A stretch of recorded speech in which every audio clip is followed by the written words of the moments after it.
Hello everyone, this is Mrs. Ahmed. I hope that you all are enjoying the summer days. I know that many of our students and our families would like to know what the plans are for fall of 2020, so I want to take this opportunity to share with you the plans. So again, we can't thank you enough for your patience as we work to finalize the plans.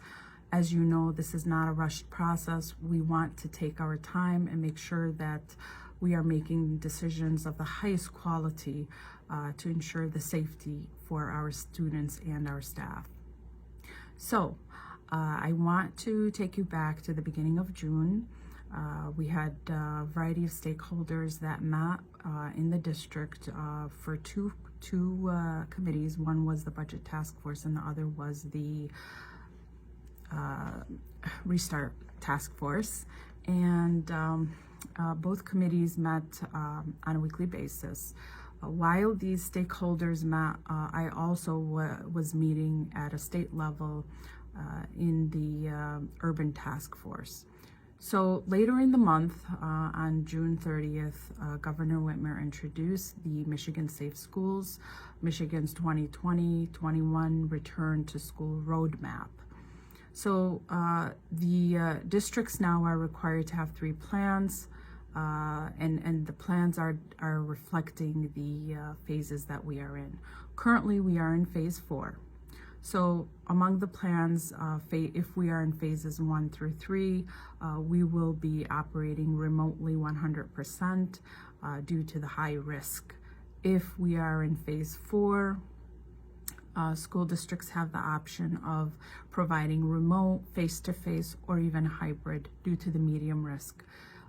Phase 5, we are at a low risk, and again, the districts have the option to choose what is best for them. In July, we decided to join both the Budget Task Force and the Restart Task Force and continue to work towards the development of the plans with the guidelines from the roadmap, taking much into consideration the health and of racial and ethnic minority groups and vulnerable groups was something that was looked at. Based on the data, the data indicates that these are minorities, that there are disparities of illness and even death among racial and ethnic minority groups. So it is critical to focus on Michigan and our student population. Looking at that, we have a makeup of 19.9 students, percent, I should say, who are African American, 13.3% students with disabilities, 48.7% students who are economically disadvantaged, 6.2% students who are English language learners. So this is concerning for our district, considering that we have a large student population who are economically disadvantaged and fall into other subgroups that are in the vulnerability category. So while the roadmap gives districts flexibility in what is required, strongly recommended, and recommended, we felt that we wanted to ensure the highest level of safety and protection for our students and staff, and define some things that were just recommended or strongly recommended as required. For example, the wearing of the masks for K through 5, that was not required, but we made it a requirement. Again, we want the highest level of safety and protection for all. On July 21st, the Restart Task Force Committee shared the 3 plans to the board, and we wanted to hear any feedback since this is still a work in progress. So, based on the plan so far, Hamtramck Public Schools will provide a remote learning platform for the students in the fall of 2020. We understand that we have students with IEPs, we have students that are new to this country and have various needs and require various types of supports. And for that reason, we will have our school buildings open to provide that support and services for our students. We will have learning labs, libraries, and other means to support our students that need any type of support. The details of how this will look like will be shared in August. We will abide by the guidelines and regulations. The purpose of keeping our buildings open will support ventilation.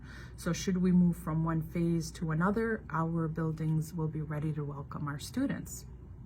We are planning to identify students who have been in the country, in the United States, for less than one academic year.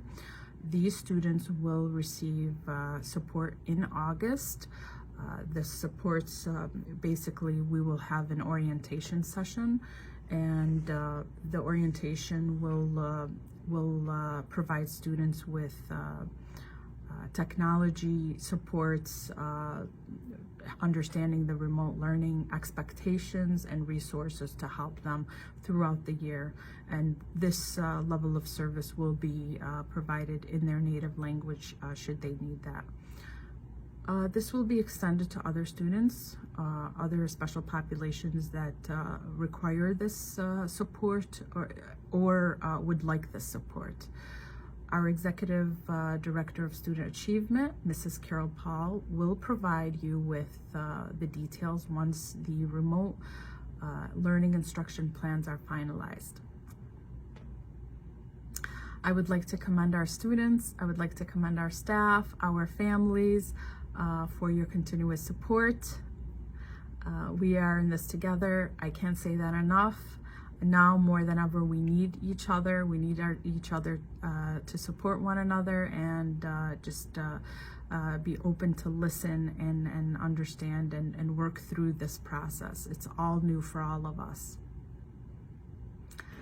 I wish you continuous health, be safe, and enjoy the rest of your summer break.